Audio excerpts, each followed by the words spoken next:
Welcome out to Doe Ray Field. We're here as the Hudson Raiders are getting set to take on the Chippewa Falls Cardinals in the first game of the Big Rivers Conference schedule for both teams. With me is Chris Larson. I'm Paul Winkles. We're doing this for Channel 15 once again. And another perfect day for football, much like last week, Chris. It's fall. Last week was a little chilly. Tonight, I think we're probably looking high 60s, a comfortable night to watch some football. We got two great teams, a Hudson football team that ended the season quite hot and is quite hot already this year, 2-0, against Chippewa Falls, also 2-0. They went 9-0 last year in the Big Rivers Conference, won the conference for the first time in a long time. Coach Chuck Rakovic has kind of resurrected this team. About 8-9 years ago, Chippewa Falls was looked at as kind of the doormat of the Big Rivers Conference. Not so much anymore. And looking at the series history last year, Chippewa Falls won 28-21. That was their fourth straight victory. They lead this series since 1983 by a margin of 20-5. Both teams coming off wins last week to end their non-conference schedule, but both teams probably excited to get into conference play here. Chippewa Falls almost lost last week. They had to get a late touchdown to win 15-12, and Hudson, won 37-26 over Somerset in a game that they pretty much dominated the entire way through. Absolutely. Chippewa Falls traveled to Minnesota to take on a Robbinsdale Armstrong, kind of a team that we don't know a whole lot about. You don't see too many Big Rivers teams going over to play them, so it's tough to gauge on how good this team is based on that game. Hudson playing a team that they're quite familiar with Somerset. It's an old middle border rivalry from way back when Hudson was in that conference. But I'm sure both of these teams are kind of chomping at the bit to get at another school the same size, get at a school against the Big Rivers Conference. Should be a great game. This game, I don't want to say it's going to decide the conference. It's week one, but this definitely will be a pivotal game in the conference this year. And it looks like Hudson has either won the toss and elected to kick or lost the toss. We'll have to, I guess that's unimportant here, but Hudson will be kicking off.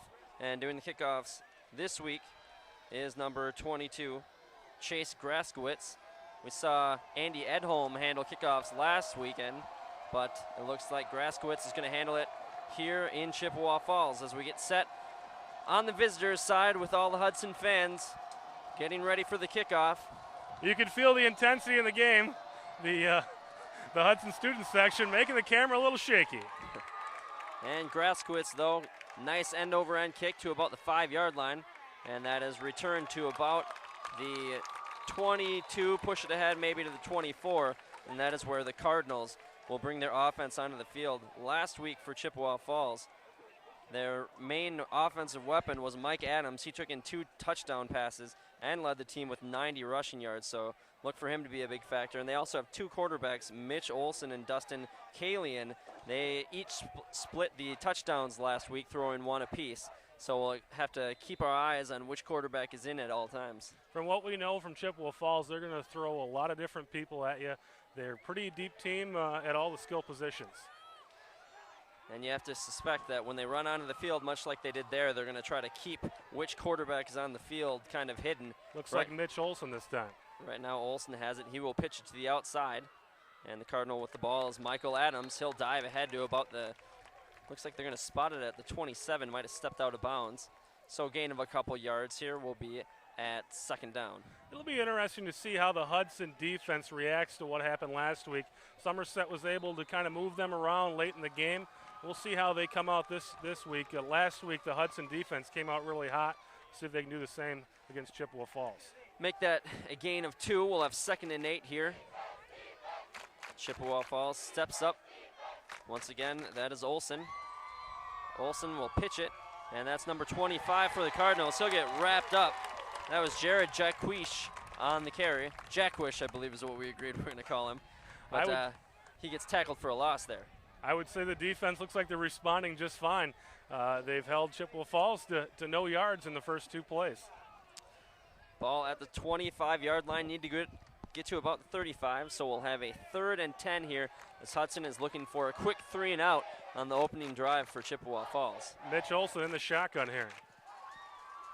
Olson Calls for the snap, high snap, he'll get it in. He's looking to pass, he'll go over the middle. It's tipped and nearly intercepted. That was number 6 for the Raiders, Michael Lugatis. And Hudson able to get a 3 and out on the first drive. That's got to really help their confidence.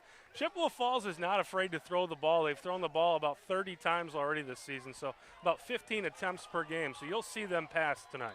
Lugatis was all over the receiver there, had the tip, and he was trying to make a last-ditch effort to dive and get that ball for the interception, but he'll take the deflection any day of the week, and they'll punt it away. Short punt, and the ball will hit at about the 50-yard line where it is covered up by the Chippewa Falls Cardinals, and Hudson will start with great field position here at the 49-yard line, so short punt and great field position. I don't think this game could have started out any better for the Hudson Raiders. They come out with the 3 and out, has to help the confidence of the defense, and now the offense, just like last week, gets to start out the game with a short field, just 51 yards to go to the end zone here. Let's see what they can do. Yep, for the 2 games we've covered, Hudson's defense has come out and make pretty impressive stands. Last week it was the fumble recovery, led to a touchdown on the next play. So we'll have to see how Hudson's offense can come and respond and try to one-up last week's effort. Under center is Graskowitz. In the wishbone. Handoff goes up the middle. Gain of a couple yards. We'll have a 2nd and short. On the carry there was number 41, Matt Pilarski. First time we've called his name. Didn't see a lot of him last week, so it's interesting that they started the game off with him this week. Once again, similar formation that we've seen all year. Tyler Smith came in motion across to the near side. Saw him do that on over half the plays last week, it seemed. He looks like the Raiders' speed guy. He's the guy that they're going to offset their power game with. 2 wide. This time, Graskowitz will keep it on the option. He'll take it himself, and he'll get leveled right around the 44-yard line. It's going to set up a 3rd and short. Tackle there by Mitch Olson. He's one of the QBs for Chippewa Falls, pulling double duty as he's also out there as a defensive back. We saw a lot of that last week, Graskowitz going around in the option. But Mitch Olson is actually being recruited by quite a few Big Ten schools to play defensive back for them. So you're going to see a lot of Mitch Olson. A lot of the coaches in the Big Rivers Conference say he's the best athlete in the conference. So we'll make it a 3rd and about 4. Graskowitz under center. Smith again in motion. This time the pitch out to number 41. He'll get tackled a little bit short. Again, that was number 41, Matt Pilarski. He'll get tackled at around the 43-yard line. He's going to be a couple yards short. It's going to be 4th down, but it looks like the offense is staying on the field as Graskowitz is getting the play call here. If they can do what they did last week, these 2 yards won't be a problem. But Chippewa Falls defense is going to be a little more stout than Somerset's defense last week. Let's see what happens on 4th down this time. You know, Hudson or Somerset, neither one of them punted 1 time last week. Graskowitz under center. Behind him, once again, is number 41, Pilarski. He'll take it himself. Now he'll pitch late, and he'll get stopped short of the 1st down. So big stand there by Chippewa Falls as both teams have defensive stands to start off the game. We've got 8:51 left in the 1st quarter. 0-0 score after, like I said, great defensive stands by both teams. That was an interesting play call with 4th down and short. You don't see too many teams actually take the ball about 6 yards behind the line of scrimmage. They ran a pretty wide option play there for 4th down and 2. Usually you see the dive, but maybe the coach is trying to mix up a few things here. You do that because you think that the defense is expecting the dive. And noticeably absent on that drive was Andy Edholm, leading the team in rushing with 163 yards per game. We didn't see any Josh Perrin there either. Under center again is Mitch Olson for the Cardinals. And he'll pitch it. That's the number 2, Michael Adams. He'll get tackled very quickly. Might have been a loss on the play. Hudson defense looking exceptional there once again. They'll spot it at the 44. So it'll be a 2nd and 9. In 4 plays here, I think the Chippewa Falls offense is in negative yardage still. Once again, Olson stepping up to the line. He's got 3 backs in the backfield. One of them moves in motion now. The pitch once again goes inside to Michael Adams. He'll try to get to the outside, but he's wrapped up and brought down around the 46, 47-yard line, so make it about a 3rd and 5. The Hudson defense looks really fresh right now. They're not missing any tackles. When they get a hold of someone, they've been bringing them down in all 5 plays on offense for Chippewa Falls. You'll notice the Chippewa Falls offense, it looks a little funky. They run a double wishbone. You'll see a lot of, they'll try to trick you. You'll see a lot of misdirection from this offense. Michael Lugatis, standout defensive player for Hudson, has been in on both the tackles. Now we've got a shotgun with a couple men in the backfield and wide receivers split out. Olsen will drop back. He's getting pressured. He might take it himself here, and he will get wrapped up once again. Number 6, Michael Lugatis on the tackle. Huge stands by Hudson have been mainly due to Lugatis' play here in the first 2 drives, as he was in on all of those tackles, and he had the tip ball on the last drive. He's all area first team for a reason. He's kind of been all over the field tonight. It's nice to see. So we're going to have another punt here. The last one was pretty short. Cardinals punted away. This one a much better punt. And that one will land and bounce inside the 20, rolling all the way down to about the 13-yard line. So great punt there by the Cardinals, and not nearly as good of position as the last drive where they started at about the 49. This time they're going to be deep in their own territory. We've seen a couple short punts tonight. It's kind of interesting. The Chippewa Falls punter was actually first team Big Rivers last year. He averaged 43 yards per punt and actually shot out a 70-yarder against Menominee last year. So maybe something's going on with their punter, seeing that he was all-conference first team last year. That one, nearly 50 yards in the punt with the roll. Once again, under center, Graskowitz. He'll fake the pitch, take it himself, and he'll get wrapped up right away. So this offensive machine that was last week for Hudson, not off to a very hot start here in Chippewa Falls. Things are a little bit different when you're playing against the big schools. Chippewa Falls and Hudson both about the same size as far as enrollment goes. And like we said earlier, both teams that are expected to be at the top of the standings in the Big Rivers Conference. It's going to be a different ballgame than what we saw last week. Once again, Pilarski lined up behind Graskowitz. Moving in motion is Smith. He'll receive the pitch, but he'll get wrapped up right away. Great defensive play there by number 5, Darren Gullickson, as he was in the backfield right when the pitch was made, and he made the tackle for a loss. He almost could have received the pitch. He was right on top of the runner as soon as the runner received the ball there. So we're going to have a 3rd and long here, as the Raiders, deep in their own territory, are going to be faced with a 3rd and 8. We saw some passing from Hudson last week. Let's see what they do here on 3rd and long. Split out to the near side. You've got number 81 for the Raiders. That's Vandenbroek. We're going to have 3rd and longer here. I think one of the offensive linemen jumped. So if it is a false start, push it back No. 5 yards. Actually, they go the other way. Pull it ahead 5 yards, and Hudson, in much more manageable territory, opens up the playbook a little bit more, as they'll be faced with about a 3rd and 4 as opposed to a 3rd and 9. The 3rd and 4, you can do just about anything here. Maybe a play action would be in the books here. You can move the chains a little bit. Again, Vandenbroek off to the far side this time. Moving in motion is number 42, Josh Perrin. And the run up the middle gets stopped short. This is going to be close, but considering the field position, I think they're going to go ahead and punt it. So Tyler Smith got that handoff. He went about 2 yards. So 4th and 2, this deep in your own territory, no brainer. They'll bring out the punter, which looks like it's Graskowitz again. So Graskowitz apparently has a leg that rivals his arm. As he's doing the kickoffs, we've seen him do the extra points. Now he's out to punt. Chippewa Falls has been playing the long field, Hudson with the short field. I think those are just about to change right now. Chippewa Falls should get a short field after this punt. End over end punt. That's to Olsen. Olsen doing some dancing around, showing some moves, and he's got some space to run.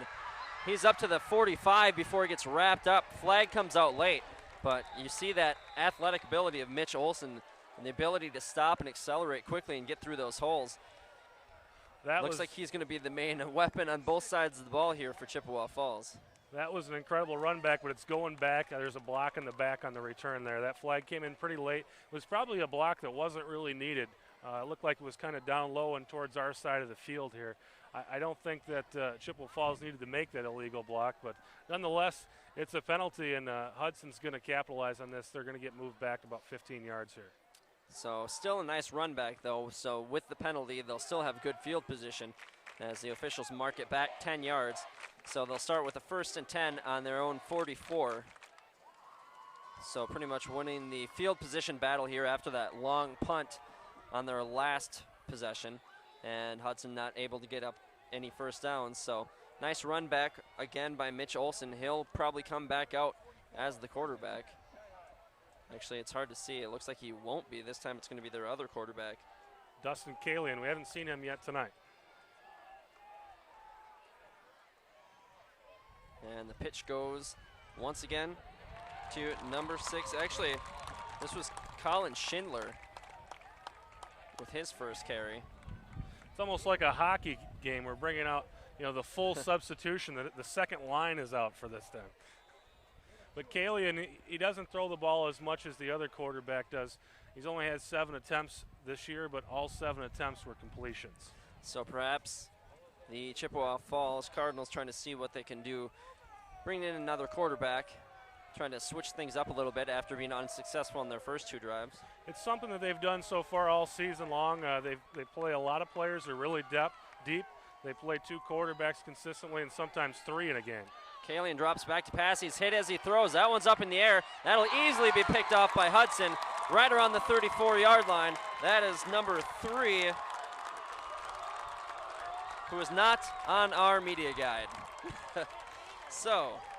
A nice play, though. That ball was just heaved up there, and it was kind of a jump ball situation. See who can get it. And number 3 from the Hudson Raiders pulls it down, and Hudson is in action here, ready to go on offense. They'll take over with the ball on the 33-yard line. Neither of these offenses showing really anything so far. First turnover of the game goes to the Cardinals, though, and the Raiders get it at about the 34-yard line. So it looks like it's headed to be a defensive battle. Field position is the big thing right now, and Hudson is in decent shape. Graskowitz will fake the handoff. He'll take it himself. He'll only pick up a couple yards before he's piled on and shoved backwards. See where they spot the ball, probably somewhere around the 36. I don't know if it's so much of an inept offenses that we've seen, but we've seen really great defense. Plays made on both sides of the ball for Chippewa Falls and for Hudson. Both defenses look really stout out there tonight. We are scoreless with 3:15 left in the first quarter. Hudson with the ball. Be about a 2nd and 8. Vandenbroek split out wide to the near side. Another receiver to the far side. Graskowitz fakes the handoff. He'll pitch it off to the side. And jumping ahead, almost for the first down, is number 42, Josh Perrin. And that's the first down for the Hudson offense. I'm pretty sure he's got it here. We may see a measurement, but last week I was 2 for 2. You were 1 for 2. We're going to get a measurement here. I say he's got this. I say he's got it too. And if it is, I believe that's the first down for either team here with only a couple of minutes left in the quarter. It is. So as you said, spectacular defensive play on both sides of the ball, or for both teams, I should say. And that's really the first time we've seen the option really work for Hudson. It was a nice play. And it will be a first down, so Hudson moves the chains. And they'll have a first down right at about the 44-yard line. So Perrin picks up the first down on the option. Dives ahead for about 8 yards. Makes it by about half the length of the ball. And now you're in a situation, if we're playing for field position, even if this doesn't work out here and they have to punt, they're going to be able to put Chippewa Falls deep in their own territory. Graskowitz has it. He'll take it himself. He'll dive ahead for about 2 yards. Maybe 3, depending on the spot. Hudson seems to be working that left side pretty hard tonight. We haven't seen him go to the right side of the line at all, really, tonight. So we'll have about a 2nd and 7. As the Hudson offense in the huddle, giving out the play call. They'll line up. Once again, Vandenbroek off to the far side. Graskowitz under center. Pilarski will receive the handoff. He'll dive ahead for a couple of yards. The Raiders look to be a little bit bigger size-wise than Chippewa Falls. It seems like they're taking their time in the huddle. I think they're going to be content tonight to try to just wear Chippewa Falls down. Looks like that seems to be the strategy. We're just going to wear them down, make this kind of a two-quarter game. They're playing for the second half. They look bigger. They should be able to push them around late in the game. So they may just be content to play a little field position game early on here. Wind picking up a little bit. Not too heavy, though, as it cools off as the sun goes beyond the horizon. 3rd and 6, Graskowitz has it, he'll pass, and that is caught by Vandenbroek. He'll dive ahead for the first down. So a pass in traffic, laid right on the numbers, and Vandenbroek is able to dive ahead to about the 45-yard line, so the Raiders will have another first down and keep those chains moving. And right when I say they're going to play conservative, they throw the ball for the first time tonight. Always seems like the announcers are the most wrong people at the game. So at about the 45, for the first time in their opposition's territory, Hudson's offense seems to be picking up a little steam here. Vandenbroek once again off to the far side. And like you said, they keep working that left side of the field. This time they'll finally come this way. And Graskowitz tries to get around the defender. He'll get wrapped up, though. Maybe a yard if he's lucky. Set up a 2nd and long. Maybe there's a reason they keep going left. That time they went right, and there were many more red shirts than white shirts when he went right. So now on the near hash mark, maybe we'll get a better look at some of the plays here. Once again, Vandenbroek on the far side, split out wide. Graskowitz under center. Pilarski behind him. And fake the handoff to Pilarski. He'll be the lead block, and Tyler Smith dives ahead to about the 31. So their first real explosive play there on a very nice fake handoff to Pilarski, and then Smith just dove through that hole as all the defenders kind of magnetized to Pilarski. They've been going Pilarski, Pilarski, Pilarski to the lead guy over and over and over again, and they've just been setting him up for that play, and it worked out beautifully. There was no one in that hole. Pilarski cleared out the linebacker, and Smith was able to zip right through that hole. First down for Hudson at the 32. Knocking on the doorstep here. This time Perrin in motion. Looks like a busted play as Graskowitz will get wrapped up. Looked like he was looking for a fake handoff to Pilarski. Kind of lost track of him, spun himself around and got wrapped up and brought down. Well, Hudson on the move here, and they may be doing just what I was talking about earlier. They may be wearing down Chippewa Falls now. You can see some of the guys are bent over a little bit more on that defensive huddle than we saw them 4 or 5 minutes ago. It's been a pretty long drive. This will be the last play of the first quarter. Graskowitz under center. Smith in motion. Graskowitz keeps it. Looks like he's trying to pass. He'll make the throw, and it's incomplete. Looking for interference, but no call. So we'll be 3rd and about 7 here, but we're going to switch sides of the field as that's the end of the first quarter, a very fast-moving first quarter. Neither team able to put up points on the board, but Hudson definitely on their way here, although they'll be faced with a 3rd and 7 once we switch sides here. It's the first time we've seen Hudson throw the ball on a down other than 3rd down. They went, they've kind of been going run, run, run there, and now thanks to the pass play, they're going to have a 3rd down along, where almost a play where they may have to throw it, but you're on the 30-yard line. If you can get half of it, you're definitely in 4th down territory here. I think you're too far out for Graskowitz to come in and attempt a field goal, especially now that they're into the wind. Yep. Just about to start the second quarter here at Dore Field in Chippewa Falls. Cardinals versus Raiders, first conference game of the year for both teams in the Big Rivers Conference. Chippewa Falls 2-0 on the season, as is Hudson. Chippewa Falls went undefeated in the Big Rivers Conference last year. If Hudson could come out of here with a win, it would be a huge confidence booster for them to be able to come in and knock off the big dog in their first game in the conference schedule. Nice showing here by the home Hudson fans, able to make the trip all the way to Chippewa Falls. The student section is crazy, and the parents section to our right is filled up. There's quite a contingency here from Hudson tonight. First play will be a handoff up the middle and diving ahead to about the 23, maybe a yard or two short. He's a little short, but he has most of it. You got to think this should be a a no-brainer they're going to go for on 4th down, and now they're in a manageable spot where they only need 2 or 3 yards here to pick up the first down. So Graskowitz picking up the play from head coach Adam Knowles.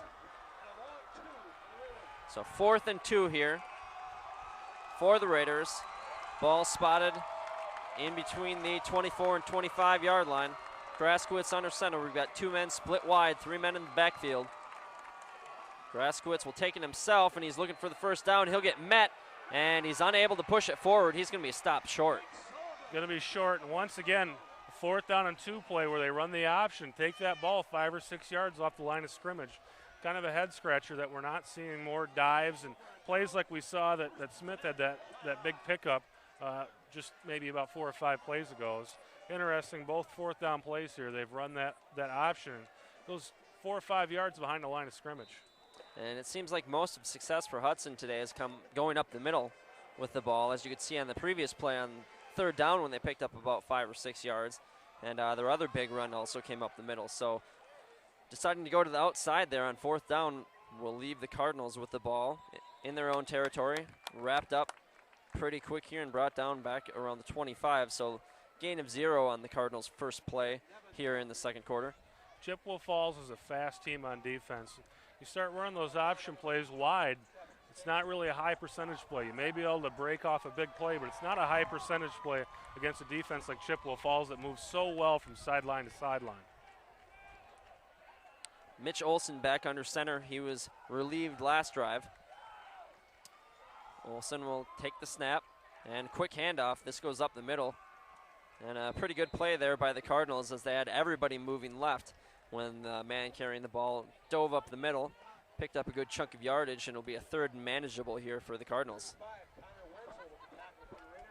I think it might be worth noting the new field here at Chippewa Falls. They've got field turfing. If you've been over here maybe a couple years ago, last time Hudson played over here, they had a grass field. And with Chippewa Falls and Chippewa Falls McDonald playing on this field, later in the year it'd get pretty nasty. But this year with this new field, everything should be nice all season long. Olson under center on 3rd down. He'll hand it off. They'll go up the middle. That'll be a first down. So Chippewa Falls responds with their first down of the game. That was number 15, Garrett Nevin, with the carry. They didn't use him a lot last week, but he got plenty of action in their first game when they took on Holman. He had 11 carries for 77 yards there, but last week they didn't use him a lot. And looks like this week he's going to be part of their game plan. Right. The 9:45 mark here in the second quarter, no score.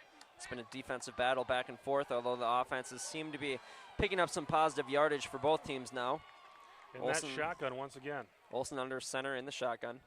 High snap, almost goes over his head. He brings it down, makes the pass over the middle, and it hits a man right in the numbers for Hudson. That was number 25, Jared Jackwish. Right in the numbers, can't hold on to it. Zach Miller was the man in that one. Jackwish is your 25 on Chippewa Falls, but you're right. Hit him right in the numbers, and he's got to be, he wishes he could do that one over again. Nice pressure after the high snap there by the Hudson defensive line. Once again in shotgun, 4 wide, running back in the backfield. Olson once again a high snap. This time he'll fake the handoff. He'll be able to take it himself, and he will just get leveled right around the 43-yard line. That's quite a tackle, and that's by that number 3 guy. We don't know who he is, but he's been all over the field for the Hudson Raiders. We're gonna call him Mr. X tonight because he's been everywhere, but we don't know his name. Maybe at halftime we'll ask around and try to figure out what the man's name is and give him some credit. But it'll set up a 3rd down and short. Still a pretty good play, regardless of the big hit at the end of it, as Olson was able to pick up a good chunk of yardage there. That's one of those things where the other team coaches the opposite team. He says, hey, if you come back in here like this again, this is going to happen to you again. Maybe make them think twice about it. Handoff up the middle, go on the counter play. Looks like it's going to be close to a first down. This is going to depend on the spot. And did you see who played quarterback for that play? Did not. It wasn't number 1. They brought in number 12. The coach thought maybe after a hit like that, we better sit him down and give him a little rest. So that was Kalian on the carry. And I'm going to say after a measurement here that we're looking at a first down for I think Hudson, we are too. for Chippewa Falls. The Hudson folks here think that was a little home cooking. They're cheering against that spot, and that was a very, very nice spot there by the officials here. when you play at home, you get a couple breaks, and that was an advantageous spot. So we'll have a first down for the Cardinals at about the 46-yard line. Still 0-0, 8:41 left here in the first half.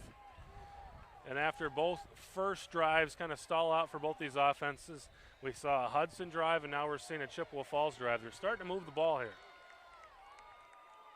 Under center again, it's Cayley, and he'll drop back to pass. And this time he has his man along the far sideline. That's number 6, Colin Schindler. And he'll get out of bounds right around the 36-yard line. So Cayley comes in, completes the first pass, and that'll be a first down. So the first big play for Chippewa Falls there goes to Schindler. It was a well-thrown ball there by Cayley, and put it right on the receiver. Gave the receiver a chance to run with it, too. Tough play, too, as a right-hander rolling out to his left. Still able to make that connection. Kalian will stay in. He's under center, and this time he'll hand it off. And going up the middle with it is number 2. That's Michael Adams. He'll get about halfway to the first down. They'll spot it at about the 33-yard line. Couple yards short of a first down, making about a 2nd and 5. It's kind of one of those games where you've got a couple of conference foes that haven't played any conference teams yet. They're just kind of feeling each other out, seeing what things were like, and now it seems like both teams are starting to get into their A game here. Kalian still in. Shotgun this time, another high snap. And he's going to roll out to his left as he's getting flushed out. And pass is intercepted by Hudson right around the 45. Dive it ahead, or around the 35, dive it ahead to about the 42. And Hudson with another big defensive play. Looks like it's going to be number 50 for Hudson. That is Matt Drew, and probably the biggest play of the game so far. Boy, that was huge for Chippewa Falls. Looked like they were going in, looked like they were headed for a score.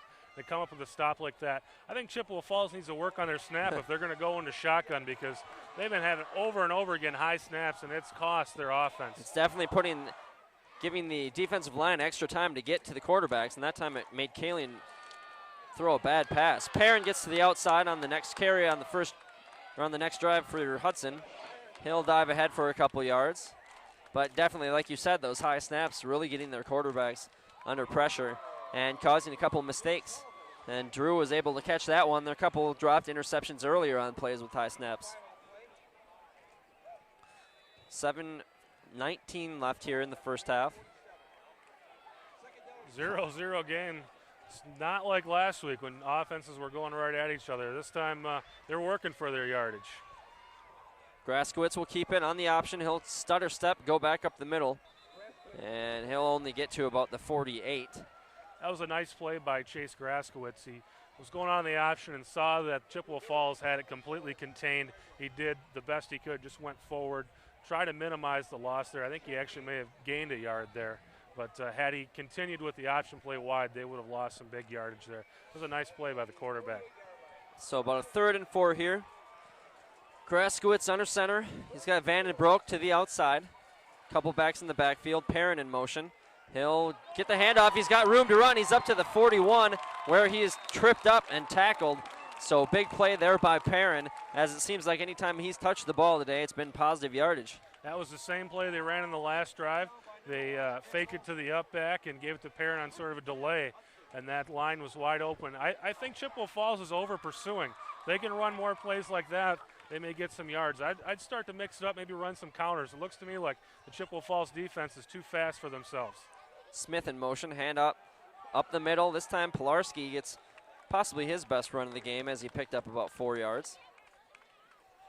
It was a nice push there by the Hudson offensive line, and Pilarski, nice little spin move there, picked up an extra yard or 2 on that run. Where it seemed like the first couple drives for Hudson, seemed like Chippewa Falls was able to accurately predict nearly every play. This time it seems like, it's getting a little more hard to tell who's getting the ball, and we're seeing Hudson move the ball a lot more efficiently than their first couple drives.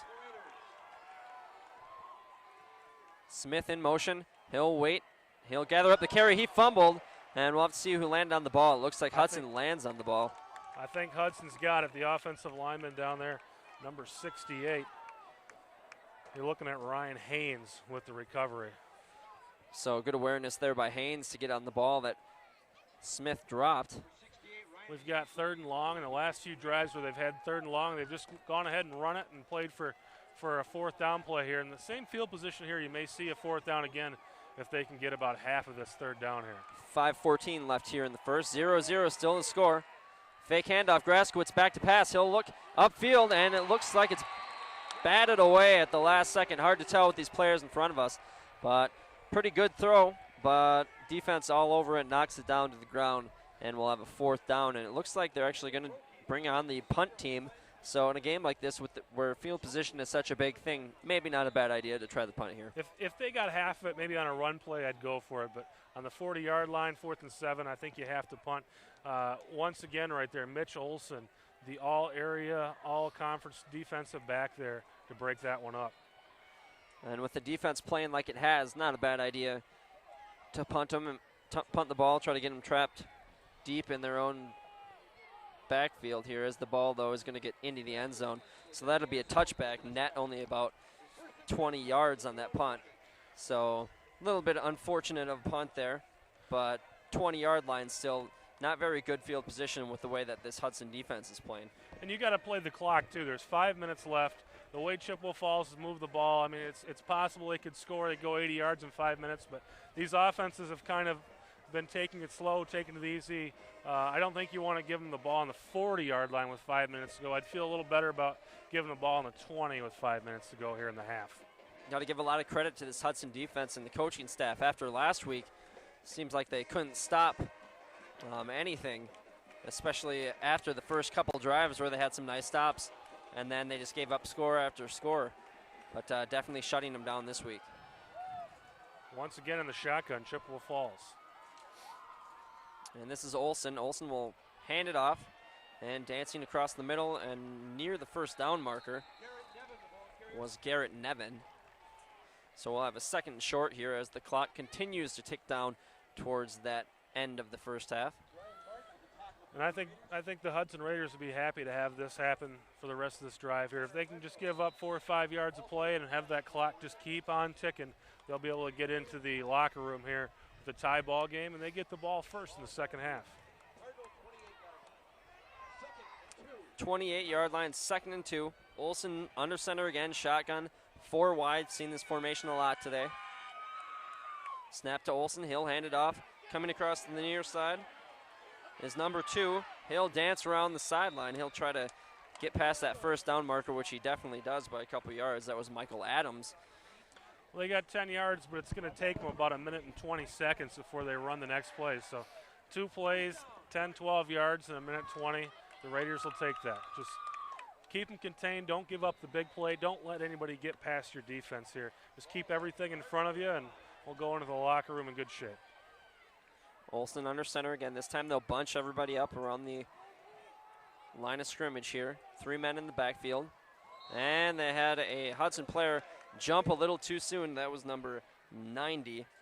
That's the one thing you don't want to do. You don't want to give up any free yards here. Plus, it's free yards without the clock ticking, and that should stop the clock, I believe, on a penalty, a defensive penalty. So not only did you give them 5 yards, but we stopped the clock here too. So Brian Martin jumped into the neutral zone a little too quickly there, anticipating the snap. Clock is running. I take that back. The clock stopped momentarily, though. Gave him a chance to get a play called. Same formation. Olson under center. And he'll hand off up the middle. That goes to number 25, Jared Jackwish. He'll pick up a couple yards. So he'll get about halfway to that 1st down after the 1st and 5. Jackwish is listed as a running back, but you'll see him a lot in the passing plays too. He's got 4 receptions this year for 67 yards. He's one of the leaders in the Big Rivers Conference so far this year. Also plays safety when he's on the other side of the ball as a junior. Olson under center, once again, 3 men in the backfield. And this time the pitch, and Jackwish with it again. He tries to get to the outside. Can't quite get there. He'll get the 1st down, but he won't pick up much yardage in the process. We've already run 2 minutes off. The clock's going to stop here as they move the chains, and they'll get it going again. So Noticeably absent is the play clock. Don't see a play clock anywhere on the field. In high school football, the referee, the guy with the white hat out there, he's the one keeping track of the play clock. They've got 25 seconds. It's kind of one of those judgment calls. I think most of the time if the official sees the offense is not stalling and actually trying to get the line of scrimmage, you rarely see the delay called. Now pass across to the near side, and instantly down is number 6, Colin Schindler.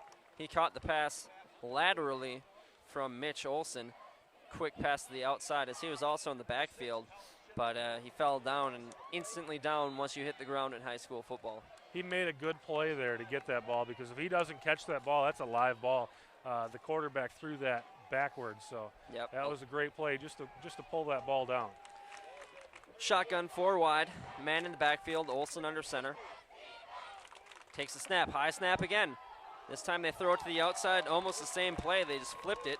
Schindler unable to catch this one, but at least it was moving forward, so no fumble there for Chippewa Falls. 2 minutes exactly to go here in the first half. 0-0 is the score, and Chippewa Falls not exactly knocking on the doorstep here as they're at the 43-yard line of Hudson.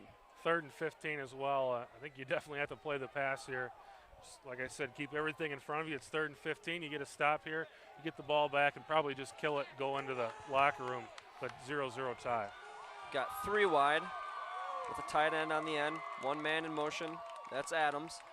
Olson with it. He'll roll out, and he's looking for the pass. He'll roll all the way to the other side, showing that athleticism, and he's got some room to run. He can beat that defensive lineman, but an amazing play on defense there by number 85. Seth Stanchek, that's the all-area defensive lineman for Hudson. He was all over that. I think that was just a design run play. They said, let's give it to number 1 and let him try to make something happen. Seth Stanchek wasn't going to have that. Hudson can get a return here. They might have pretty decent field possession. Stanchek's got a boot. They can get a return here. They may have a shot at some points here before the half is over. Mitch Olson, you said, many have said that he is one of the best athletes, if not the best athlete in the Big Rivers Conference. But how about that open field tackle by Stanchek? He was the only man really stopping Olson from picking up a big chunk of yardage, and he just stayed home the entire time, did not bite on any of those shoulder fakes, and just brought him down. Amazing play by Stanchek. Yeah, if he doesn't make that tackle, I think Chippewa Falls had a legitimate shot at picking up the first down there, but Stanchek wrapping that up and ending that play. And the parents section just to the right of us here just going crazy after that play. So you'd have to expect the punt here. I don't think Chippewa Falls will do anything too drastic. Back to get it for Hudson is number 42, Josh Perrin, who we've seen break off a couple nice runs so far in this game. Hopefully he can get a big chunk of yardage here to give Hudson an opportunity to score before the end of the first half. With 4th and 20, with 2 minutes, 1:45 left, I think you're definitely going to see a punt here. Punches away. Looks like another nice punt here to about the 30-yard line. Perrin has some problems with it. He picks it up. He's got some room to run, and he'll get wrapped up by one of the last men to get him about the 42-yard line. So pretty nice return. 1 foot tackle away from getting into some open space and possibly doing some damage. After a shaky start to that return, he turns it into a few yards. They're on the 42-yard line, and they've got 3 timeouts. So you may see the Raiders go ahead and try to put some points on the board, at least maybe just see what happens on the first couple downs, and if you can move it, then you go ahead and go for it. If you can't move it, then I think you just pack it in and call it a half. Graskowitz only thrown a couple passes here so far tonight. We'll have to see if he opens it up a little bit. Fake pitch, handoff inside, and keeping his legs moving was number 26, Tyler Smith. So give him forward progress to almost the 45-yard line. We saw a lot of that last week from the Hudson runners, too. Someone's coaching those guys right because they never stop moving their feet, and he never did. I mean, he never stopped moving those feet. So we're down to 1:10 left here in the first half. Hudson quickly up to the line. They'll fake the handoff. Graskowitz holds on to it. It was a good fake, but a couple of the defenders weren't biting. They were right there to make the tackle. So only a couple yards on that play at about the 47, set up a 3rd down and about 4. But more importantly, the clock is down to about 50 seconds left in the first half. I think the Raiders are going to go ahead and see if they can convert this 3rd down. If they do, you'll definitely see a timeout. If they don't, they're just going to go ahead and let this clock run out. Graskowitz under center, 3 men in the backfield. And he's back to pass. Graskowitz looking deep. He's got Vandenbroek, and Vandenbroek gets his hands on the ball. Definitely would have been a difficult catch, but it was on his hands. He just can't bring it in. A couple defenders, one above him, one below him. Pass fell right into him, but it was tough to see in traffic there. So we're going to have a 4th down, and now Hudson will punt. Graskowitz stays out as the punter. And barring any big return here by Chippewa Falls, this will be one of the last plays of the half. Looking at a 0-0 game with 31 seconds left in the first half. I like the idea of having your quarterback as the punter. It gives you some opportunities to run some fakes in the right situations. This one, obviously, not the right situation for a fake. That one might have came off the side of his foot. Official marking it up the field. We'll have to see. He decides it went out at the 31. I've always wondered, that's got to be one of the more difficult things to accurately tell if you're an official, where that ball crossed the line when it's up in the air that high. Pure judgment call. I kind of like the idea of punting the ball out of bounds here. You know, Chippewa Falls has one of the better punt returners in the conference, and Mitch Olson. Don't give him an opportunity. I would just kick it out of bounds here in this situation. There's only 23 seconds left. Chippewa's just going to come out and most likely sit on the ball. So don't give their returners an opportunity. I like the idea of just kicking that one out of bounds. Cardinals will run out onto the field. Probably wouldn't expect much, although they're going shotgun 4 wide. Probably expect a draw play and just go into the half here. Olson under center, and he's back to pass. Just as good as the draw play, except it gets his man into open space. And near the first down marker, that was number 6, Schindler. Schindler's been pretty active on offense here. Chippewa Falls just called a timeout too. They're not sitting on the ball. They're going to go ahead and probably you'll see another play like that here in second down and see if they can break a couple tackles and get themselves in a situation for maybe just a toss into the end zone. Their quarterbacks definitely have the arm to get it in the end zone, and they have the legs to move around and give their receivers a chance to get down there. So maybe catching Hudson a little flat-footed on that play as 15 seconds. I mean, there was a little more than 15 seconds left. There's 15 seconds left now, but about 23 seconds left on the clock. You don't expect them to come out and try to open it up, but there they get a nice chunk of yardage on first down. With 15 seconds left, like you said, maybe get one more play like that and see where you're at from there as they still have 2 timeouts left. So far, we've been wrong against trying to predict what the Chippewa Falls offense is going to do, though. Olson under center. He's got 4 wide, man in the backfield. Olson looks downfield, gets hit as he throws, and almost intercepted, and I believe I think it they is. got it. I think they got it. So after looking like they initially got the interception, big hit around the 50-yard line. It was then it went up in the air. Oh, and they're wow. going to say it's incomplete. So they're going to put some time back on the clock as the Hudson faithful definitely disappointed in the interception, although I don't believe whether or not that was an interception will play a huge factor in the outcome of this game. Well, the clock went to 0 anyway, so I don't think it would have mattered because Hudson would have had the ball down with 0. Maybe the officials will put a second or 2 back on the clock. Looks like the players are no, they're calling it a half. All right, and I still see some heads hung about whether that was an interception or not, but really didn't really matter. Michael Lugatis tipped it right in front of the ball, and Seth Stanchek came down with it out of about 4 or 5 guys going for it over there on the 50-yard line. The clock went to 0 anyway. I think if Hudson would have had the ball, they wouldn't have been able to do anything with it. It really didn't matter, but I think it just would have felt better to walk into the locker room knowing that you stopped their offense. So another very nice evening for football here at Doray Field in Chippewa Falls. I'm Paul Winkles. With me is Chris Larson. And after the first half, 0-0, so 30 minutes or 24 minutes of football, unable to put any points on the board, and just the complete opposite of last week's game. Last week, both offenses were going right at each other, going up and down the field. Seeing a little different brand of football once these teams get into conference. You know, you're going against bigger kids, and you're not going against so much against, you know, when you play Somerset, a lot of those guys are playing offense and defense, so they get wore down. When you get here, you do certainly have people playing both sides of the ball, but not as many because you have a bigger team. Both teams have bigger lineups, so both offenses, both defenses, kind of feeling each other out. I think you're going to see, well, obviously more scoring because we have 0-0 game, but I think you'll see a few scores in the second half. It was kind of one of those things the offenses seem to be kind of figuring it out here in the second quarter, but just not able to put it in the end zone. But I think you'll definitely see some more fireworks in the second half.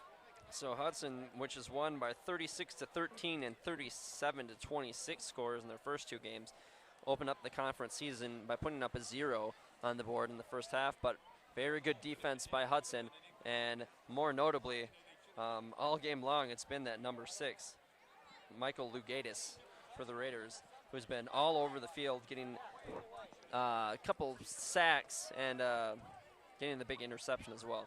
We never called his name last week, and this week it seems like he's all over the field, and I'm not sure if he was even in the lineup last week because we didn't see what we're seeing tonight. Definitely. But he definitely came to play tonight. It's nice to see the Hudson Raider defense definitely looking a lot better than last week. I mean, last week, like we talked about at the end of the game, we felt like the Raider defense would be running some laps.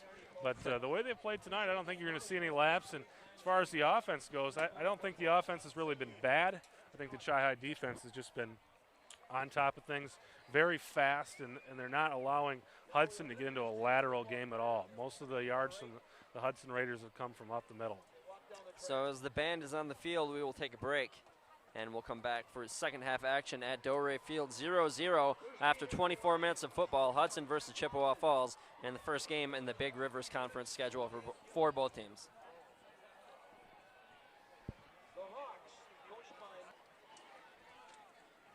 All right.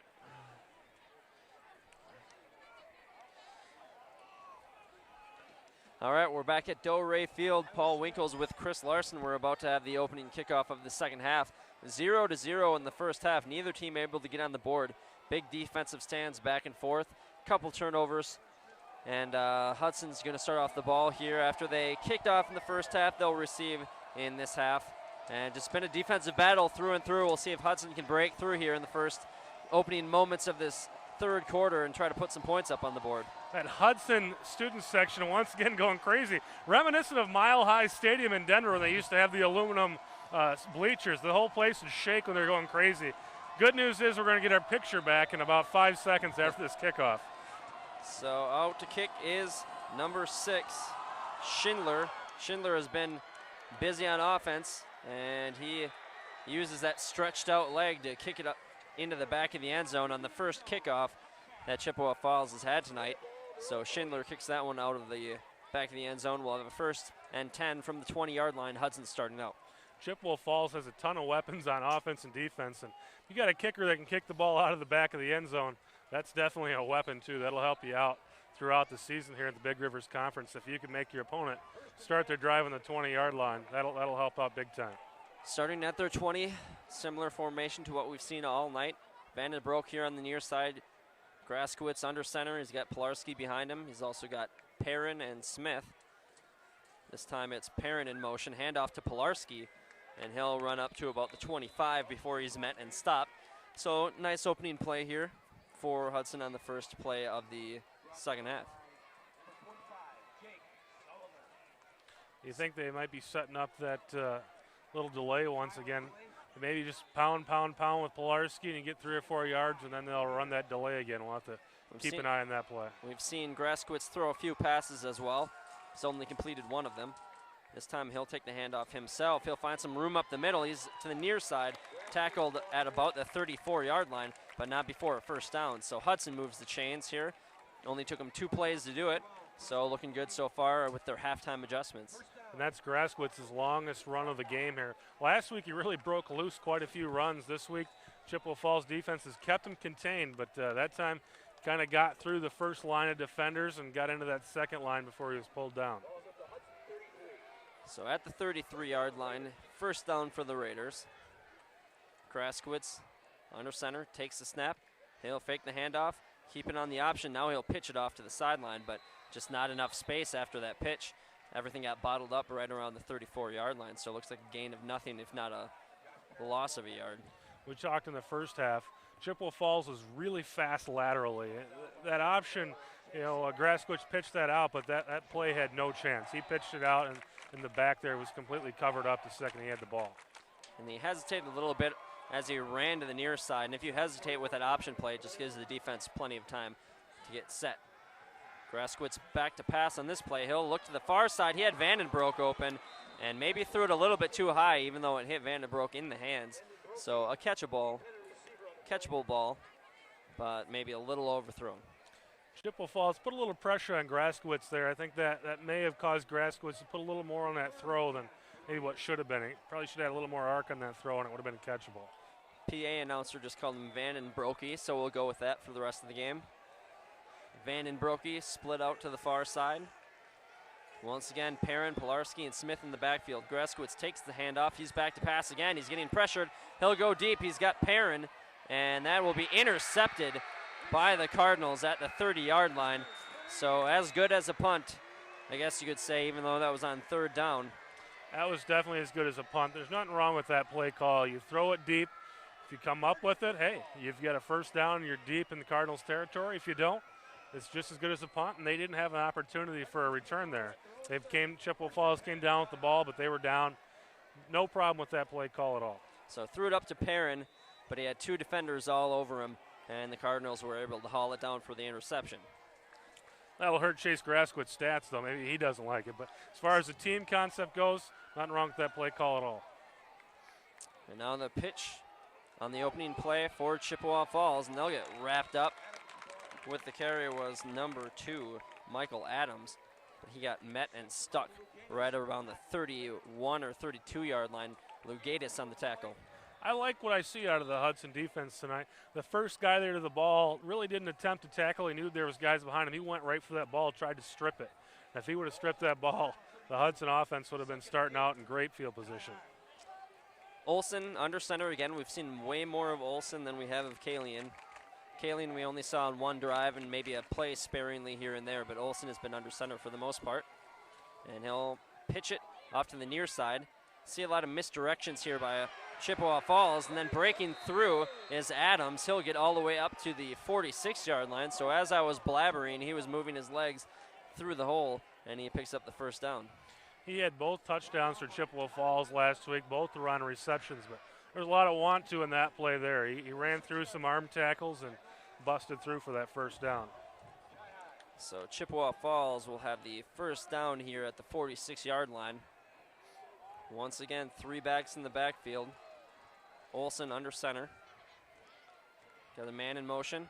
They'll do the exact same play, and this time Adams picks up another 6 yards. So it'll be a 2nd and 4 here as Chippewa Falls moves into Hudson territory. It's sort of an option for the running back. He has the choice to take it wide or take it in.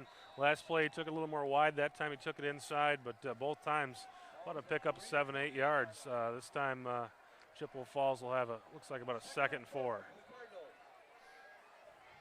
So Adams lined up to the left in the backfield.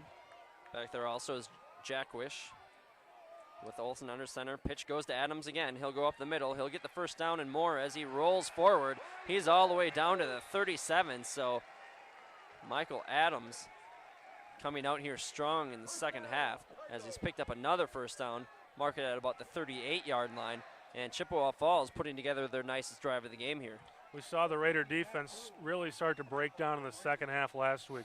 Don't want to see the same thing this week. We need the defense to button up and play like they were in the first half here in these next few plays as Chippewa Falls about 34 yards or 38 yards to the end zone right now. So Adams once again lined up to the left. We'll have to see as he moves in motion and gets the carry again. They seem to be pounding it with Adams. He'll push forward again and gets another chunk of yardage. This time they're inside the 35. Spot it at about the 33. We'll set up a 2nd and 4. So that's about exactly what you want to do if you're Chippewa Falls. If you can pick up 6 yards on first down, you're setting yourself up fairly well for the rest of this at least set of downs. We've seen a lot of Pilarski from Hudson tonight. We're seeing a lot of Adams now on this drive from Chippewa Falls.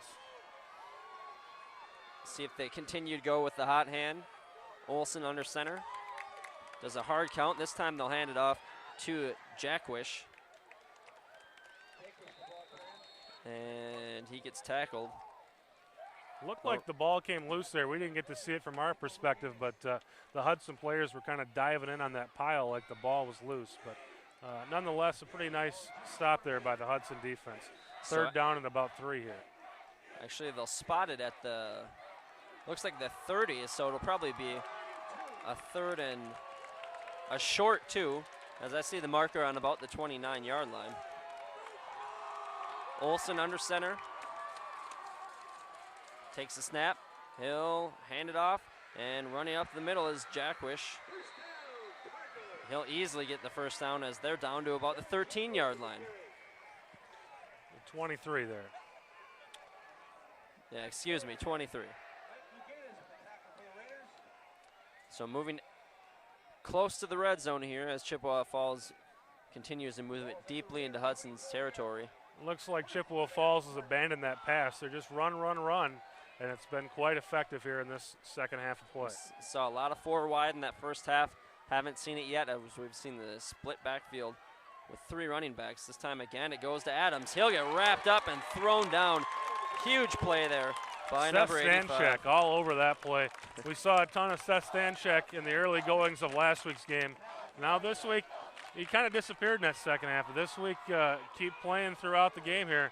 That was a great play. He was all over that. Right when the back got the ball, Stanchek met him and moved him backwards.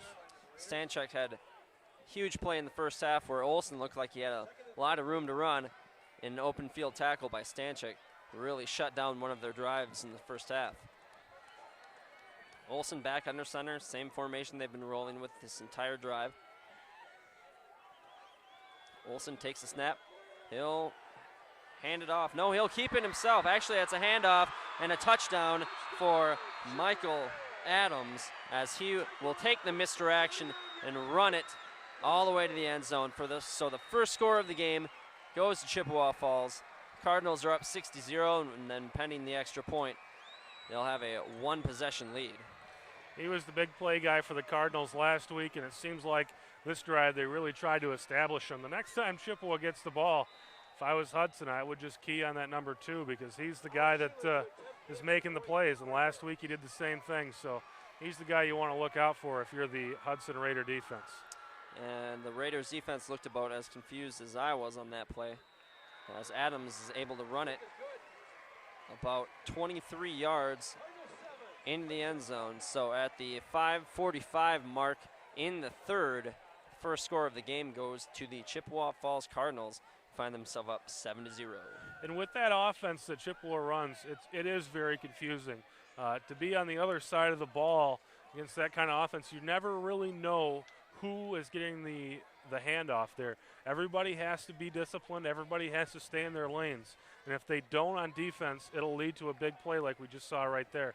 With that type of offense that Chippewa runs from the running game, it is very difficult from a defender, especially in the backfield, to really know who has the ball. And that time, it looks like a couple guys got lost, and Adams has a lot of speed, turned the corner, and he was gone there. So we'll see how this Hudson offense can respond. They haven't put any points up on the board, but their offense has put together a couple nice drives after being shut down early in the game. So we'll have to see if they can build on any momentum that their offense has been building, but any team-wide momentum seems to have been killed off of that touchdown by Chippewa Falls. The Hudson offense has moved the ball well, and it would be big for them to move the ball well here. Give the defense a little break, let them get a chance to catch their breath, kind of reestablish themselves. It looked like Chippewa Falls has gone away from the pass, and they're going to key themselves on the run. And if you're the defense of Hudson, you kind of got to do the same thing when they come back out, because Chippewa kind of messed around, tried to throw the ball a little bit in that second half, or in the first half, and gave up a couple turnovers. And in this drive here, to start the second half, they didn't mess around with that. Schindler's kick goes into the end zone, so we'll have a touchback and a first down on the 20-yard line, as Hudson has it at their own 20, 1st and 10. This time they've got 2 men split out to the right side. First time we've seen this tonight. Graskowitz under center. He'll pitch it outside. And we got a flag on the field after a nice little carry by number 26, Tyler Smith. But we'll have to see what the flag is on. He picked up about 4 before the flag at the field. Where it looks a lot like a hold. And it will be a holding on the Raiders. So bring it back 10 yards. We'll see where they spot the ball, but it's going to be first and long, deep in their own territory for Hudson. So the exact opposite of what you wanted to do on your first play. It's going to be really big for them to get this first down, because if they get backed into a corner here and have to punt out of this end zone, you're going to give Chippewa Falls the ball back with a really short field, probably less than 50 yards to go for a touchdown. So this is going to put a lot of pressure on the Hudson offense. They're definitely going to need to convert here. At least if you get a first down, you know, that'll at least give yourself a little momentum and take some of the pressure off the defense. So from the 10, they'll have first and 20 deep in their own zone. And Graskowitz takes it. He'll hand it off to Pilarski. He's got some room to run, and a foot tackle right around the 20-yard line. So he gets back to the original line of scrimmage, but he looked like he had a lot of open field in front of him. And once again, an ankle tackle prevents a huge gain for the Raiders. Still a really nice play in that position. To get back to the original line of scrimmage, get yourself a little bit of room. If nothing goes well here in the next two plays, at least the punter has a little bit of room. Couldn't have gone better for the Hudson Raiders there in first down. Graskowitz under center. Man in motion is Smith. Handoff will go inside. This is Perrin this time. He'll get up to about the 26 or 27. So, or excuse me, that was Smith. No, that was Perrin on the carry. So he got up to about the 27-yard line. It'll set up a 3rd and 3. So nice recovery by Hudson as they were at 1st and 20 just a minute ago. And now they're in a 3rd and very manageable. Yeah, couldn't ask for better than this. 1st and 20, you can break it down to 3rd and 3. Doesn't get any better than this. Graskowitz under center, Smith in motion. Handoff inside to Pilarski, and Pilarski plows his way forward. That'll be a first down for Hudson, depending on the spot. But I believe he pushed forward enough to get the first down. He's definitely got it. In the first half, we saw a lot of Hudson, and when they needed a short conversion, they were running that option, running away from the first down. This play here, they went to Pilarski right up the middle, and they convert. So a little bit of an adjustment there from the first half. So good resiliency there by Hudson, as they could have looked at it as 1st and 20 from their 10. Just don't turn it over, don't do anything stupid. Instead, they're able to run a couple plays, run their offense as they normally would, and pick up the first down. That's definitely a victory for the offense. Now they got a new set of downs, and they're in pretty decent field position. Graskowitz changing the play at the line. This time Perrin's in motion. Fake the handoff. Graskowitz going to keep it himself, and he's got room to run. He's up to the 44-yard line. So whatever he changed at the line seemed to be pretty effective. As another first down here by Hudson, they are moving the ball. We saw a ton of big gains by Graskowitz last week. This week, Chippewa Falls has done a nice job for him. That was basically the same delay play they had been running to Smith early in the first half. That time was just a keeper delay. I would keep going with that. I think the Chippewa Falls defense is over pursuing. Van Brokey split out wide to the left. Pitch to Perrin on the outside. He makes one man miss.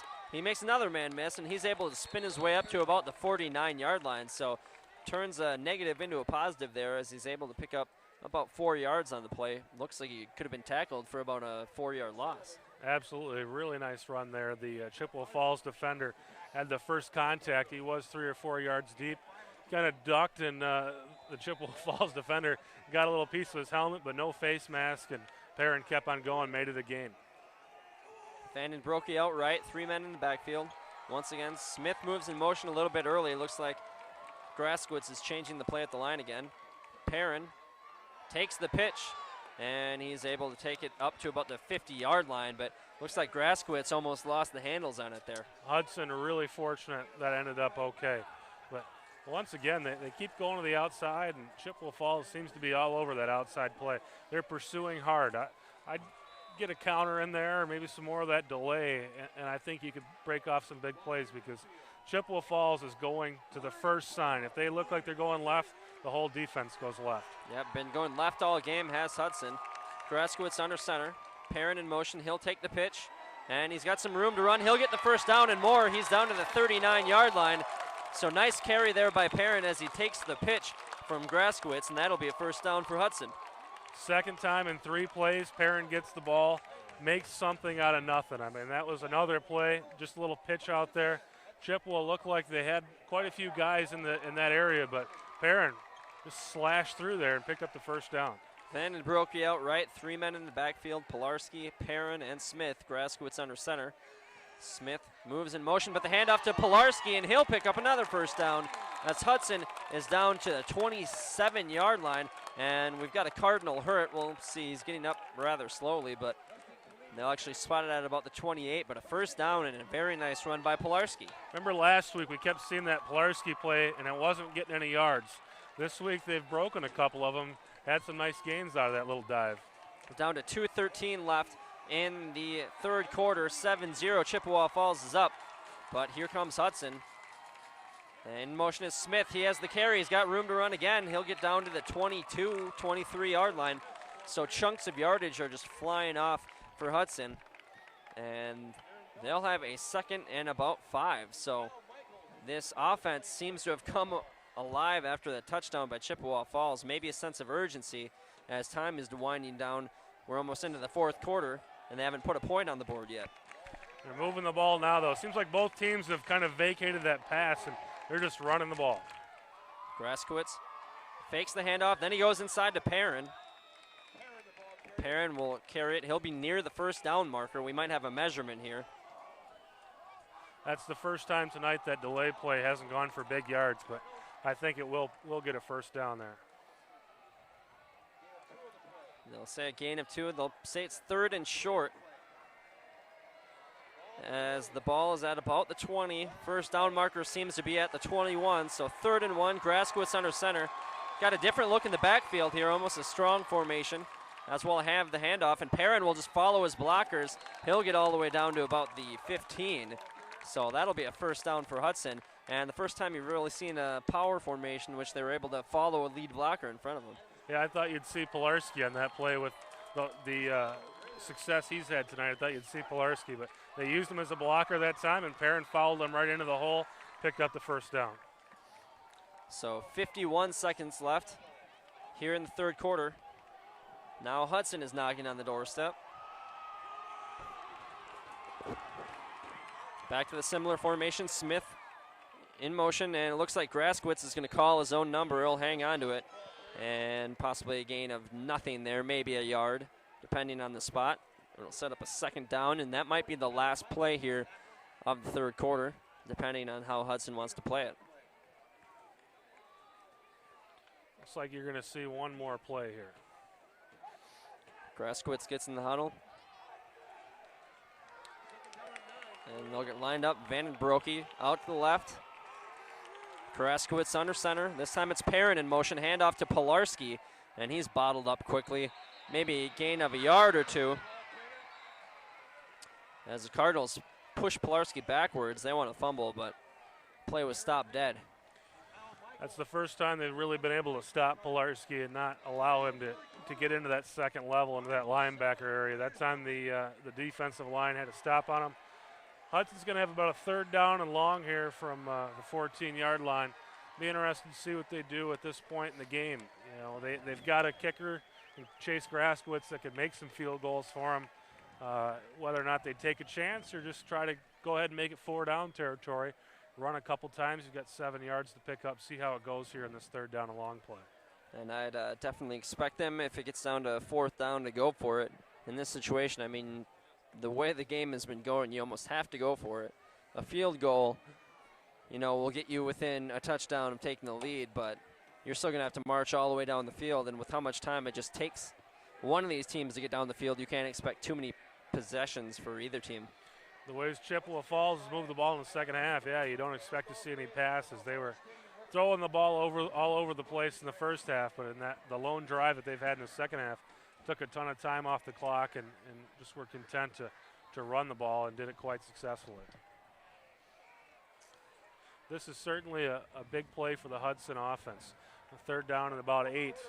You need to make this 4th down manageable, or else I think you're forced to either throw it long on 4th down or send your kicker out there to try to kick a field goal. Brasco's with the ball. Perrin in motion. They'll fake the handoff. They'll go inside, and that is to Smith. Smith gets it to about the 10-yard line, so this will set up about a 4th and 3. So definitely expect them to go for it. Actually, they'll push it back a yard. It's about 4th and 6, it looks like to me, almost 4th and 5 for sure. Looks like they're definitely going to go for it. So, 4th and 6, excuse me, you were right, Chris. They brought in the other receiver, Jordan Salentine. I think you're going to see a pass here. We got Salentine and Vandenbroeke. Under center is Graskowitz. He'll fake the pitch. He'll look downfield. He's got a man, and he's near the first down marker. We'll have to see where it's spotted. And I believe that will go for a first down by just maybe a half. The Chippewa Falls players are saying, no, it didn't convert, and the officials agree. It'll be Chippewa Falls ball. So it'll be a turnover.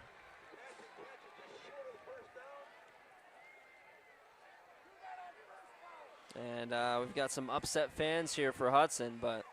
Well, the fans always want to pass. You know, they've played the video games, and they think they should pass every time on first down, but you know, I don't have a problem with any of the play calls in this drive here.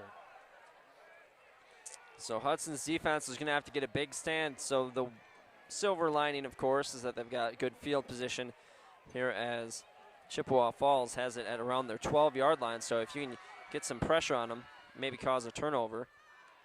Although wrapped up quickly and tackled, you can't expect any passes here from Chippewa Falls, especially the way that Hudson's defense has defended the pass so far tonight. Expect ground. Ground. The clock's going to tick down. Hudson needs to get a stop. They can stop, not allow Chippewa Falls to get a first down here. They'll be just fine. They'll have plenty of time to set up another drive. Olsen back under center. And we're going to have a flag here. Looks like somebody jumped early. We'll have to see who it is. This is going to be a big break either way. I don't know what happened there. It didn't even look like the offensive line had set yet. And they're going to say offsides on Hudson, and that is a big killer there as they had a pretty nice stop on first down, but now you turn that 1-yard first down run into about a 6-yard run. You can't do that. They made that same mistake in that final drive of the first half, and it luckily didn't cost them. This one here could become more costly in that you go from 2nd and 8 to 2nd and 3 now.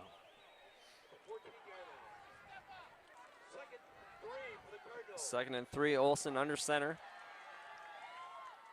And he'll quick pitch it out to the outside. Almost tackled in the backfield was Adams. Now he's breaking free, and Adams is gone. He's at the 50, the 40, the 30, the 20, 10, 5. Adams has put Chippewa Falls in the lead, 13-0. I think he got a celebration penalty there. There's a flag down. There's also a flag near the end of the run as some of the fans here are saying clip, but we'll see what happens here. Stanchuk bursting down the field trying to get to the runner, and they think that he might have got tripped up near the end, and actually it's going to be a penalty on Hudson. I don't know how that works. It looked like a push in the back on Hudson, so must have just been a off to the side play near the end of the play. So we'll have to see what they call in this one. Yeah, they called it. Offsetting penalties. Touchdown is still good. Unreal. I don't know how you get a push in the back on the defense there. That's got to be.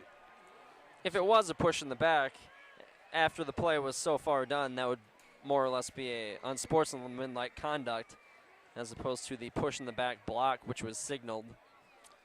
I think the bigger thing there is you saw how fast Michael Adams was. He broke into the secondary and basically just took off and was gone. We hated to see that penalty there on 2nd down and long, but in that case, I don't think the penalty really mattered. It was a well-designed play, and they've been kind of doing some things to confuse the Hudson defense. And they looked a little confused on that last drive, and on that play, Adams was pretty much untouched once he was 10 yards behind the line of scrimmage.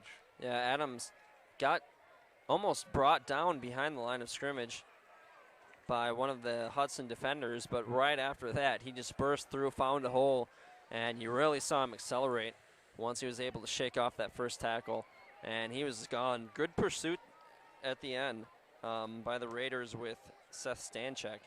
But you don't expect Stanchek at 6'4", 240 to be rumbling too quick down the field to make a tackle like that. But he was the last Raider who had a chance. So it's a nice hustle, though. Very nice hustle.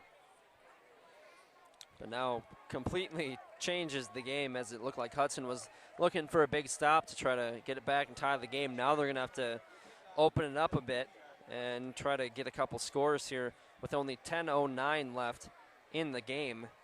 They haven't scored a point yet, so it's definitely an uphill battle from here. They've moved the ball well, and this game is not over. I mean, all they have to do is put a drive here, put a score on the board, and they'll give themselves a chance. This game's not over. You keep on playing. There's 10:09 left.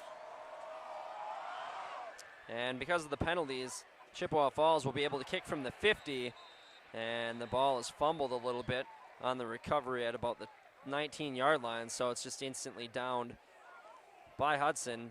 So at the 19-yard line, Hudson will start with the ball, and really as a coach, you just have to tell your team, they broke off a big play. That's why, we seem to be out of it, but we can easily bust off a big play like that and be right back where they were. So yeah, you get a score. There's still 10 minutes left. You get a score, you're right back in the game. If it takes you a while to get a score, you come out and try to kick it onside and see what happens.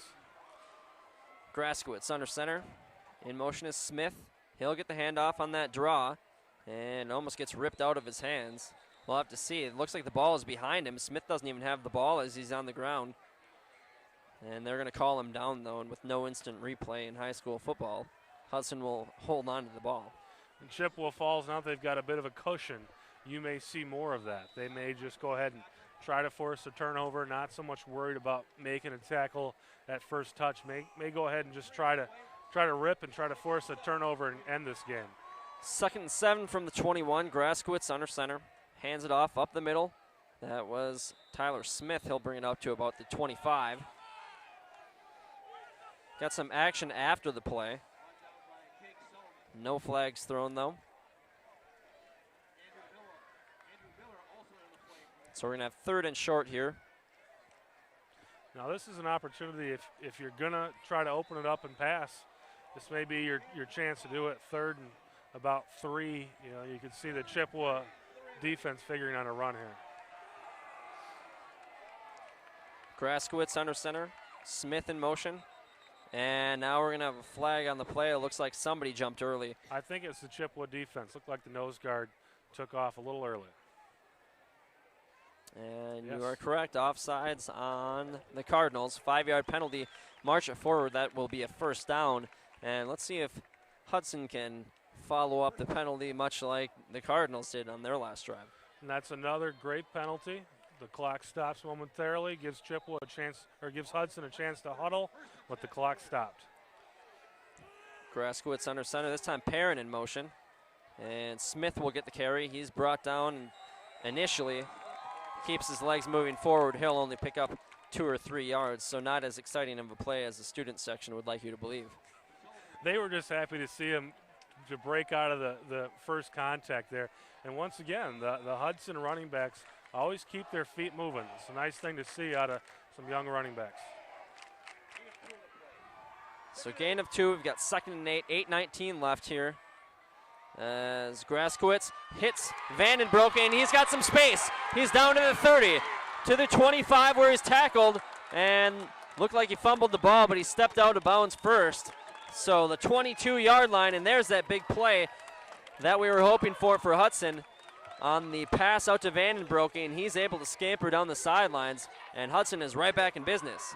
Vandenbroek was wide open on that play. Graskowitz hit him in stride. Just a beautiful play, and something happened there in Chippewa Falls because they didn't have him at all. He was wide open on that play. And now it seems like Hudson is attacking that right side a little bit. And now Graskowitz keeps it. He's got some space to run. He's out to the 15 before he's tackled, so he'll be near a 1st down. That's going to be the longest 5-yard run of Graskowitz's night. He probably ran 40 yards to get 5 there. That was a really wide play.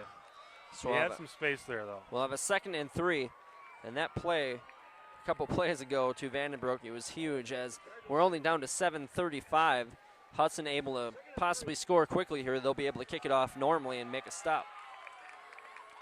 Vandenbroek comes all the way across to the near side after lining up on the outside on the left. Graskowitz keeps it himself. He'll turn it upfield and he'll get tackled. Maybe gain a yard or two. We'll see where they spot it.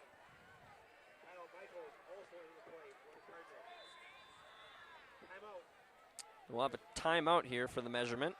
That's always a good thing for Hudson. Anytime that the clock stops, it's a good thing for the Raiders. They can get in their huddle, figure out what they're going to run, and as soon as that clock starts up again, you got to get to that line of scrimmage. Looks to be have short. Use the clock correctly here. So looks like about the length of a football away from the first down. And on third down in this area of the field, you could see just about anything. It's not a bad place to pass because you have to figure the Chippewa defense is going to key on the run. Usual suspects out there in the huddle for Hudson. Perrin, Smith, Pilarski. Graskowitz will more than likely be under center here as we're at about the 7:08 mark. Hudson trying to get their first points of the game as they quickly get up to the line of scrimmage. And a quick sneak by Graskowitz will get the first down. So they'll stop the clock here for a moving of the chains. I think they're going to measure. Nope, they just give it to him. So at about the 12-yard line, we're going to have a 1st and 10. Hudson is down 14-0. They're down to under 7 minutes. This is a great spot for the Raider offense. You got a chance for a first down if you can get it down there close to the goal line. Quickly up to the line. Pilarski's got some room to run up the middle. He's still moving forward and wrapped up maybe around the 6 or 7 yard line. So not a bad gain there on first down. That's what I like to call a big hoss move. Pilarski's a big hoss, and he just kind of got in that pile and just kind of pushed and moved around. There was nothing fancy about that. Just went in there and big hossed his way through the line, picked up some nice yardage. So it'll be 2nd and 5 here as the ball is spotted at the 7 yard line. Graskowitz takes the snap, fakes the handoff to Pilarski. He'll try to come across to the near side, and he'll get wrapped up. Nice tackle there by number 39, James Rowley, as he came around the outside on the far side. And when Graskowitz tried to switch fields with it, he just got wrapped up and brought down.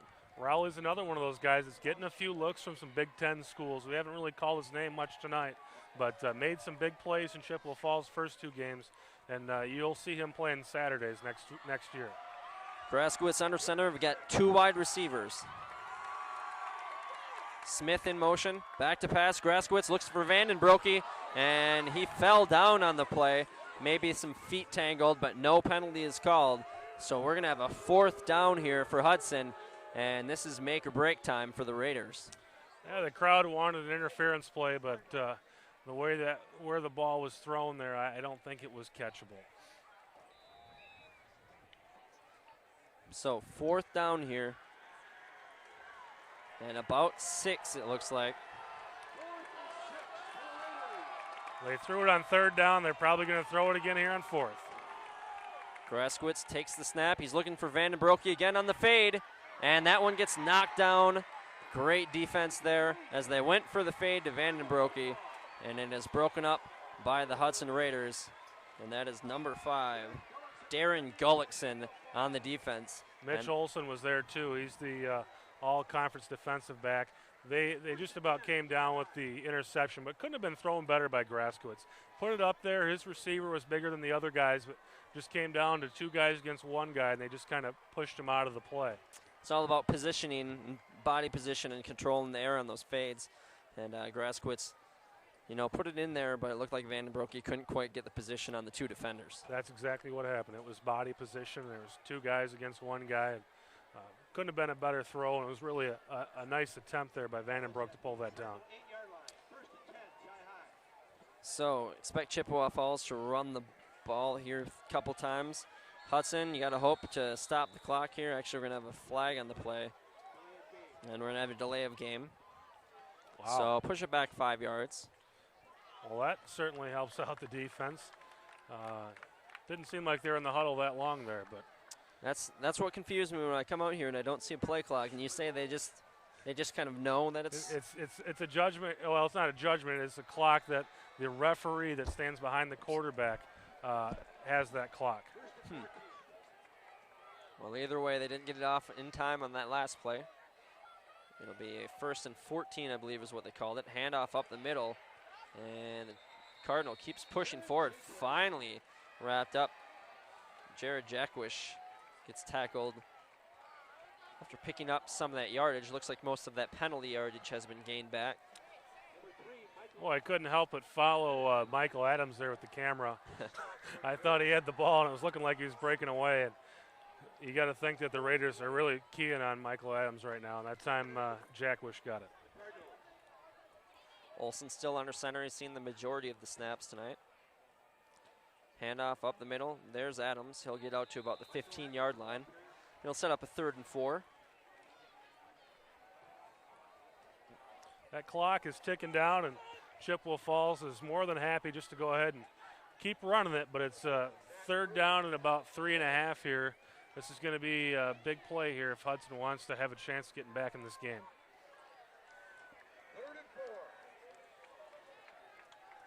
Olsen under center.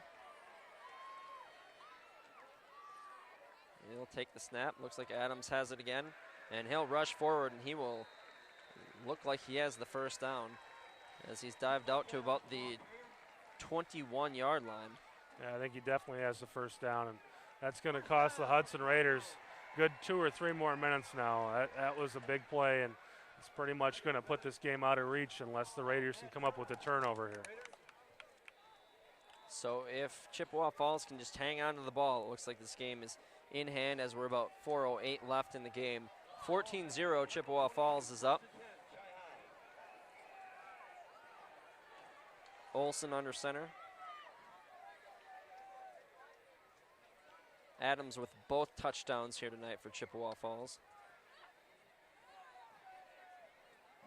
Olsen hands it off up the middle and stuffed by Hudson's defense, so that'll be a gain of maybe 1 as Jakewish gets tackled pretty quickly.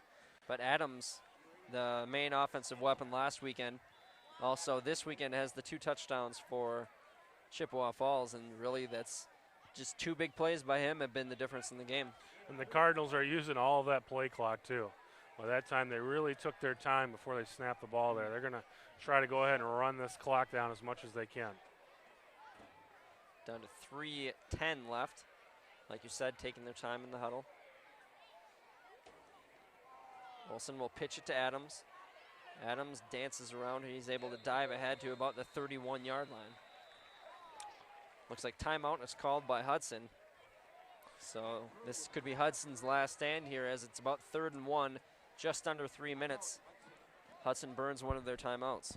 And if they don't get a stop here, it's going to be lights out, and that's a good place to call a timeout. Is if you do get a stop, you'll have a chance to get the ball back. But if Chippewa Falls can muster a 1st down out of this play at 3rd and 1, the game is going to be over.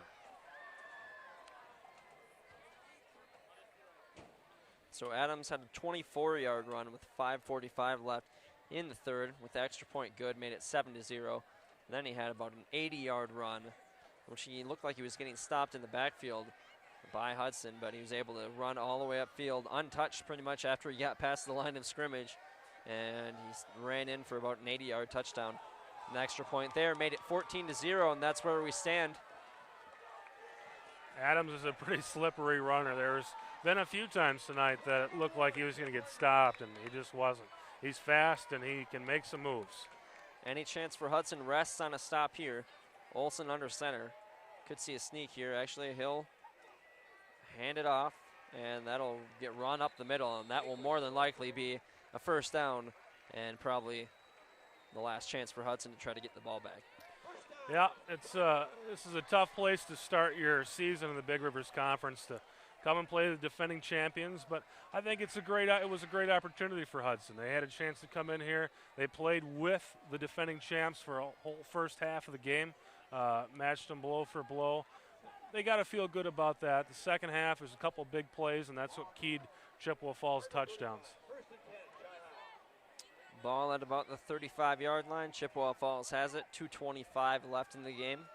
Chippewa Falls up 14-0 in this conference opener. Adams gets the ball. Gets wrapped up right around the 35-yard line. That'll be a gain of 0. Never actually went down on the play, and that's pretty indicative of the type of player that he is.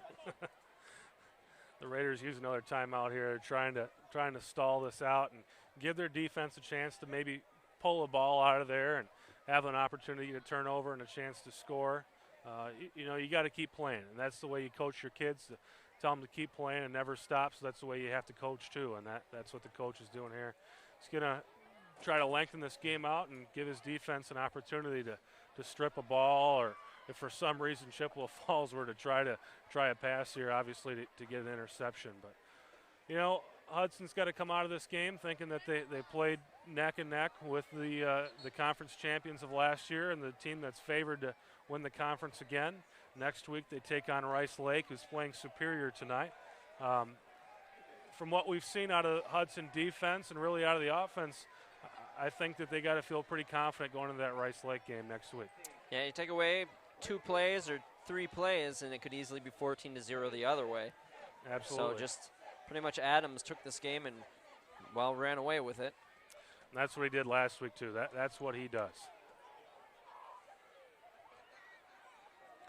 Olsen under center. He'll hand it off. That looks like Jack Wish. He'll get tackled around the 37. So we'll have the final timeout used by Hudson. 2:10 left in this game. Hudson down 14-0. And really, Hudson's moved the ball well. It's just they seem to get stalled, on just one play. And it seems like it sets their whole drive back, and that's pretty much what's happened. That's why they got 0 points. But they've definitely picked up a large amount of yardage. And if you look at the stat sheet, the glaring omission will be the points on the board, obviously. Everything else looks to be on about par, though.